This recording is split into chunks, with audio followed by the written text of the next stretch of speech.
In this lesson of Sharh Kitab al-Dat wa Dawab, the Shaykh explains with Ibn al-Qayyim rahimahullah how sins affect the earth, our homes, and even the grave. He begins with the effect of sins on barakah in the land.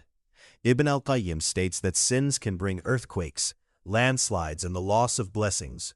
The Shaykh recalls the story of the Prophet ﷺ passing by the dwellings of Thamud on the way to Tabuk. He forbade the companions from entering those ruins except while weeping. He forbade them from drinking the water of those wells. And he ordered that dough made from that water be given to the animals instead of being eaten.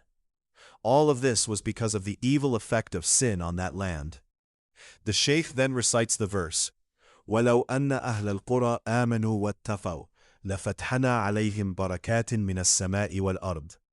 He explains that Iman and Taqwa open the doors of rain, growth of crops, and health of livestock.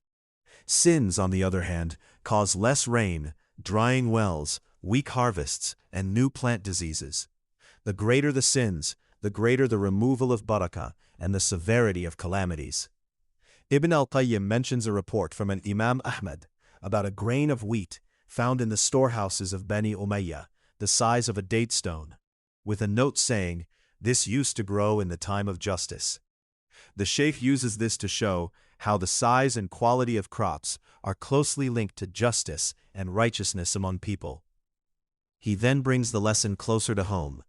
Just as sins remove barakah from the earth in general, they also remove barakah from a house in particular.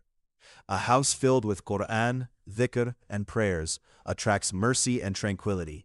A house filled with haram images, music, and oppression loses its barakah and is often filled with arguments, worries, and spiritual heaviness. The lesson then moves to another major effect: punishments in the grave, adhabul qabr, for certain sins. The Shaykh revisits the long hadith of Samurah bin Jundub in Sahih al-Bukhari and adds an important version where the Prophet ﷺ says about those who are being punished, فَيُصْنَعُ بِهِ ذَلِكَ إِلَى يَوْمِ الْقِيَامَةِ. This shows that these scenes describe punishments in al-barzakh, lasting until the day of resurrection. He focuses on the man whose head is smashed by a rock in the grave. The angels explain that this man used to recite the Quran and then abandon it, and used to sleep and be heavy concerning the obligatory prayer. The Shaykh addresses the listener.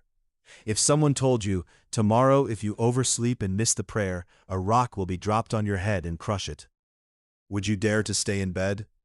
Yet no one knows whether he will even live until tomorrow. He may die and enter the grave, and that punishment may begin for him immediately. In the second half, Ibn al-Qayyim opens a new topic. Sins weaken ghira in the heart.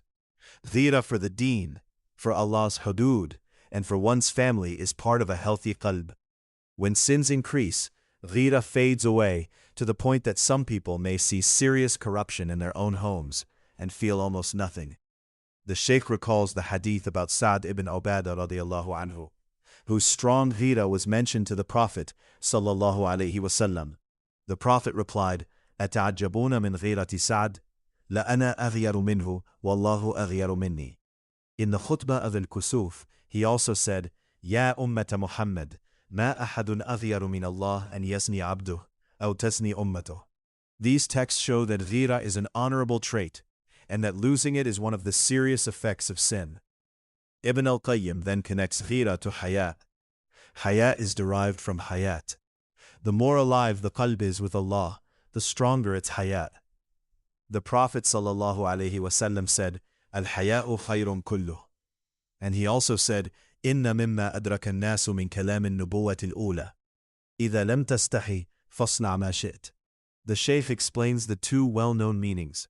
As a warning, if a person loses hayat, he will do whatever evil he wants. As guidance, if an action is not something you would be ashamed of before Allah, then it is allowed. The lesson ends with a strong observation. Sins slowly strip away hayat. First a person hides his sins. Later he talks about them openly. In our time, some go even further. They record their haram acts and publish them for others to see. This is an extreme form of lost hayat that earlier generations did not have in this way. Ibn al-Qayyim sums up the danger. When hayat and ghira disappear from the qalb, the door to major sins opens wide, and the person's deen becomes very fragile.